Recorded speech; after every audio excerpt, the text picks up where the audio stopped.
আর বদনাম এমন একটা নোংরা জিনিস, ভালো মানুষকেও খারাপ বানায় দেয়। সেটা কি?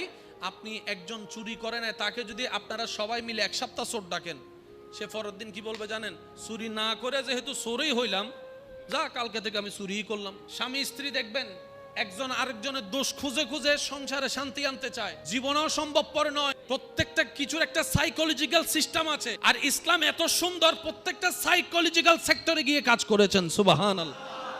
একজন মানুষ নামাজ পড়ে না, আপনি তাকে এক সপ্তাহ শুধু প্রশংসা করেন, বানায় বানায় প্রশংসা করেন। আমি কালকে কল্পনা করতেছি মসজিদে আমার পাশে তুই দাঁড়াই আসস, বানায় বানায় বলেন। সে কি বলবে? তোর কল্পনা মিথ্যা।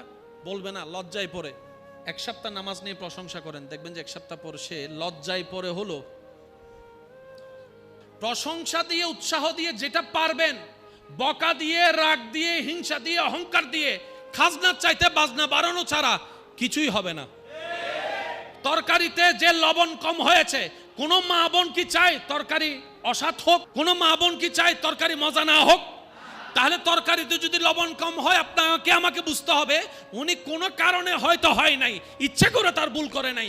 ওই সময় যে বকাটা দিই, সেটা না দিয়ে যদি প্রশংসা করে বলা হতো, উনি পরের বার রান্না করার সময় আর স্ট্যান্ডার্ড করে রান্না করতো।